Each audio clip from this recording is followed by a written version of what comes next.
नमस्कार, स्वागत है आपका खबरों का पंचनामा में। मैं हूं आपके साथ वक्ता। हम लेकर आए हैं देश और दुनिया की 5 बड़ी खबरें, जिस पर चर्चा के लिए हमारे साथ स्टूडियो में मौजूद हैं कैपिटल टीवी के editor in chief doctor Manish Kumar ji. Doctor साहब, आपका बहुत बहुत स्वागत है। धन्यवाद। सबसे पहले नजर डालते हैं आज की हेडलाइंस पर। उद्धव ठाकरे ने किया फेसबुक लाइव, कहा हिंदुत्व और शिवसेना एक ही सिक्के के दो पहलू, नहीं छोड़ सकते हिंदुत्व, सफाई देने की नहीं है जरूरत, इस्तीफा देने को हैं तैयार। एकनाथ शिंदे की उद्धव को खुली चुनौती, कहा धमकी नहीं, वो है असली शिवसेना। बागी नेताओं ने शिंदे को बताया अपना नेता। डिप्टी स्पीकर को 34 विधायकों ने साइन वाली चिट्ठी भेजी। राहुल गांधी से ईडी की पूछताछ खत्म, सोनिया गांधी ने पूछताछ से पहले लिखा ईडी को पत्र, स्वास्थ्य का हवाला देकर मांगा समय, मिली मोहलत। योगी सरकार ने सुप्रीम कोर्ट में हलफनामा दायर कर दिया जवाब, कहा अवैध निर्माणों पर चला है बुलडोजर, बुलडोजर कार्रवाई का दंगों से कोई संबंध नहीं। सऊदी अरब ने पाकिस्तान को दिया करारा झटका, 20 अरब डॉलर निवेश करने का वादा तोड़ा, नहीं किया कोई निवेश।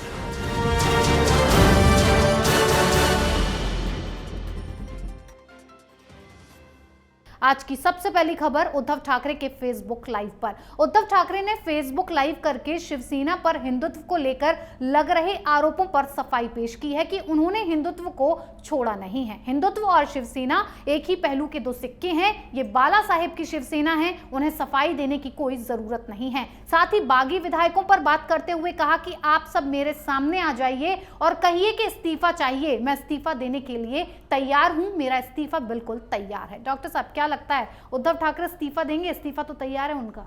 देखिए, विक्टिम कार्ड खेल रहे हैं, उनको मालूम है अब कुछ बचा नहीं, और इसलिए वो बार बार इस बात को कह रहे हैं कि मुझे सत्ता का लोभ नहीं है, मैं मुख्यमंत्री बनना नहीं चाहता था, वो तो सिचुएशन ऐसी क्रिएट हो गई। शरद पवार ने कहा कि नहीं, कोई दूसरा व्यक्ति मुख्यमंत्री नहीं बन सकता, आप ही बने, मैं तो ज़बरदस्ती, मुझे तो धक्का देकर के मुख्यमंत्री बनाया गया। This is what he is saying. लेकिन अब जब पार्टी हाथ से निकल गई जी, सत्ता फिसलने वाली है, कुर्सी टूटने वाली है, तो ये विक्टिम कार्ड किस लिए? वो ये कह रहे हैं कि शिव सैनिक मुझसे गद्दारी मत करो। सवाल मुख्यमंत्री का है ही नहीं, सवाल हिंदुत्व की पार्टी है या नहीं है वो भी नहीं है। ये एकनाथ शिंदे के साथ ये जो 46 विधायक हैं, आपके पास तो 20 भी नहीं है, शिवसेना के 20 विधायक भी आपके साथ नहीं हैं। वो इसलिए कि वो ये चाहते हैं कि शिवसेना को एनसीपी खत्म कर रही है, एनसीपी से रिश्ता तोड़िए, जिसके साथ मिलके आपने चुनाव लड़ा उसके साथ गठबंधन बना करके सरकार बनाइए, ये बात है। आप करने को तैयार हो, आपने मना कर दिया। दिक्कत आपके क्रियाकलापों से है कि किस हिसाब से आदित्य ठाकरे, आप तो वर्क फ्रॉम होम करते हैं, बेटा हर मंत्रालय, हर मंत्री के काम काज में वो एक बात, ऐसा स्थिति उत्पन्न होता है जो उन्हें अच्छा नहीं लगता, इसलिए ये सारे लोग विद्रोह पे हैं।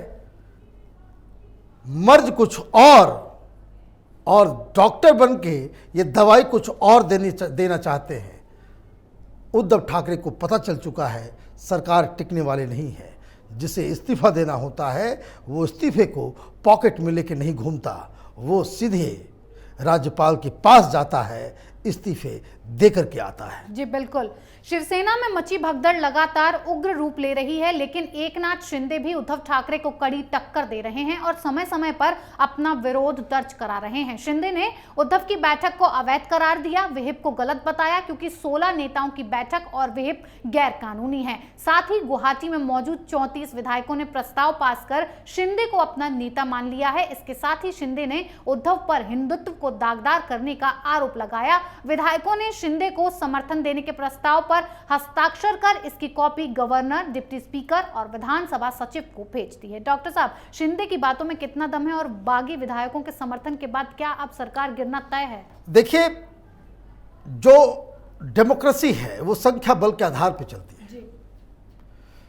शिवसेना के पास 56-55 उनके पास विधायक हैं जी। और बताया ये जा रहा है 40 के आसपास वो शिंदे के पास है, 15-16 वो भी ठीक से नहीं। जी। इनके पास तो विधायक ही नहीं है। जब आपके पास विधायक नहीं है और मेजॉरिटी ये पत्र लिख करके दे रहा है कि हमारा नेता शिंदे है, तो आपकी लोकस स्टैंड ही खत्म हो गई।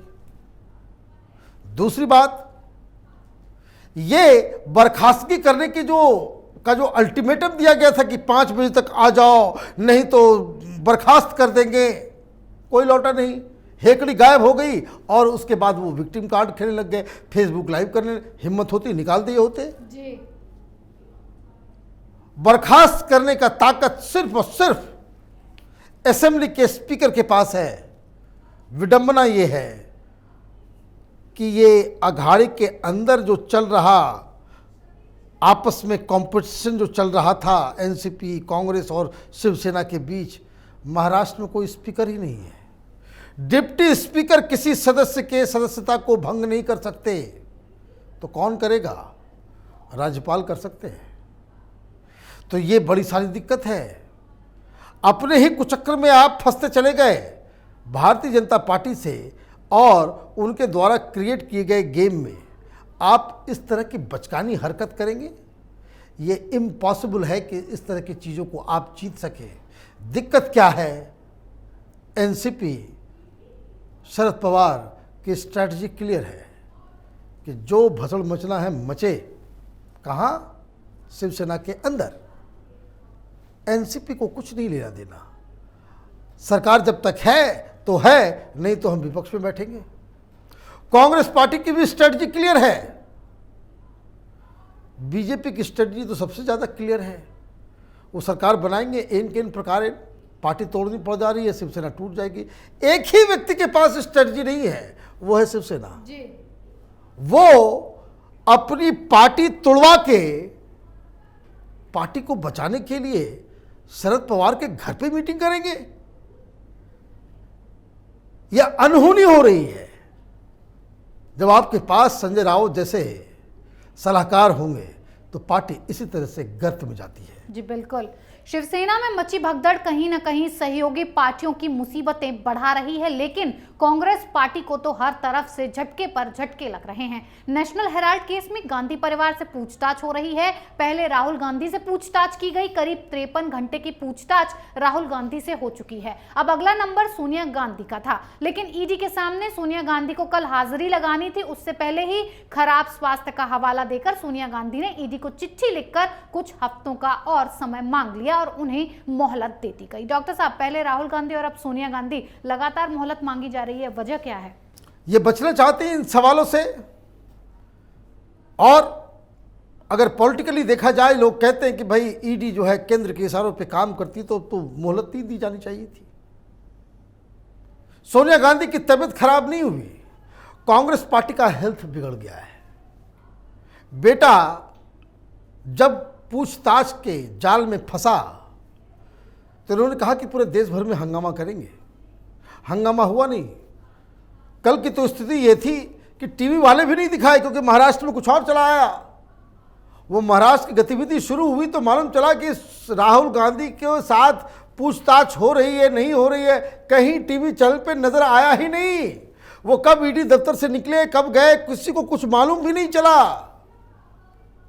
टॉप 100 की जो खबरें आती है लाइन, कहीं कोई एक्सीडेंट हो गया तो कहीं कार धक्का खा गई, तो उसी में जो है आ जाता है राहुल गांधी की ईडी से पूछताछ पूरी, खत्म जी। तो कांग्रेस पार्टी क्या करेगी? जब कार्यकर्ता नहीं, लोग नहीं, तो बस सोनिया गांधी के लिए तो राहुल गांधी से ज़्यादा बड़ा प्रोटेस्ट तो ऑर्गेनाइज करना ही पड़ेगा। जी।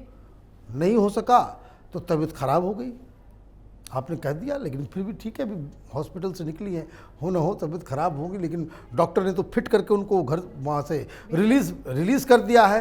खैर, ईडी ने मोहलत दी है तो कुछ सोच समझ के ही दिया होगा। लेकिन जहाँ तक मेरी जानकारी है, राहुल गांधी के साथ पूछताछ का सिलसिला खत्म नहीं हुआ है।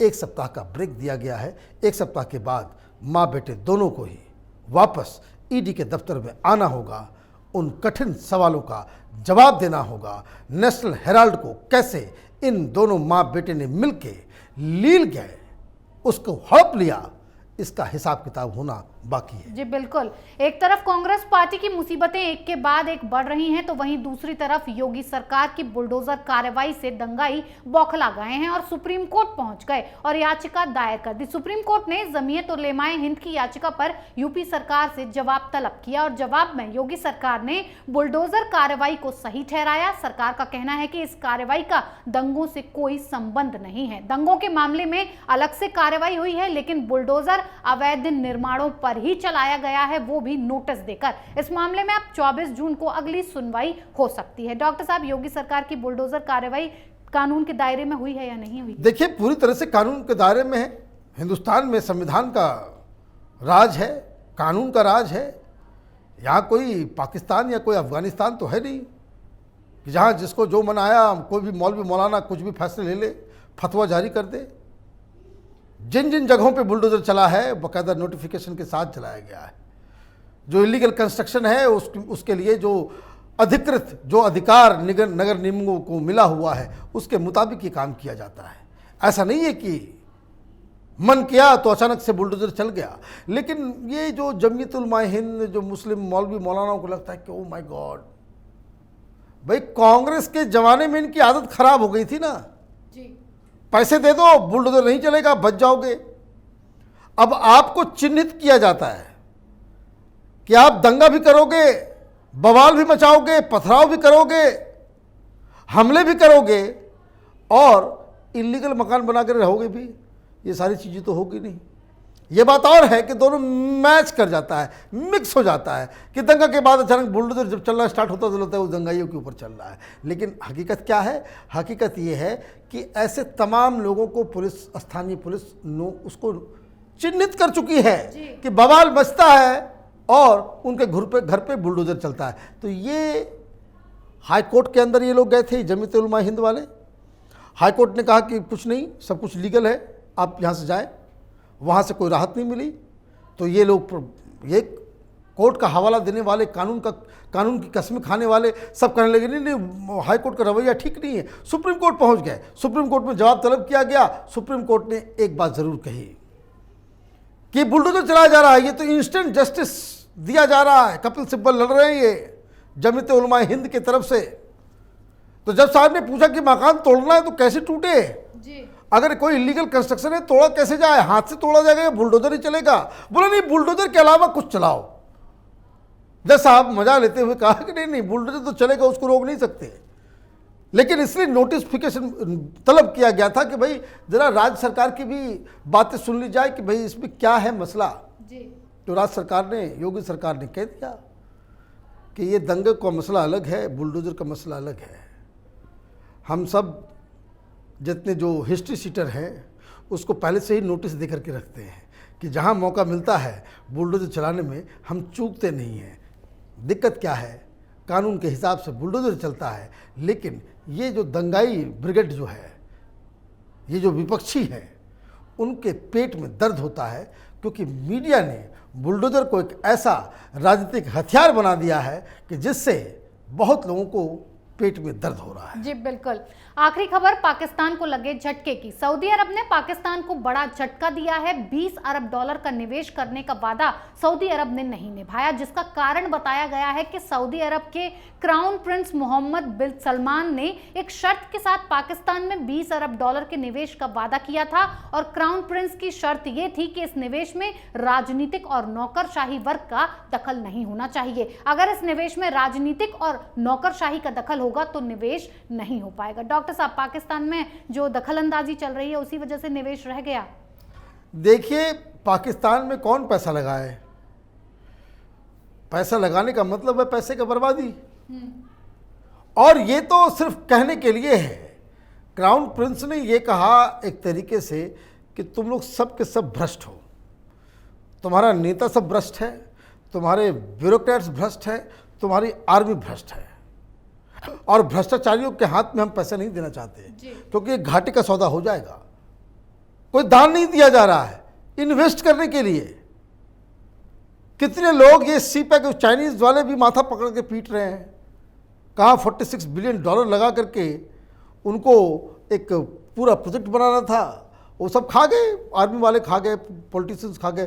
किसी को देश को मालूम ही नहीं है कि ये जो $46 बिलियन का जो कर्ज लिया गया है किस रेट पे लिया गया है। भाई हिंदुस्तान में भी होता है, ट्रांसपेरेंसी होती है। भाई बुलेट ट्रेन चल रहा है तो मोदी जी ने कहा कि भाई जापान से पैसे आ रहे हैं, जापान जो है वो 1% इंटरेस्ट रेट पे हमसे हमें वो पैसे दे रहा है वो प्रोजेक्ट के लिए।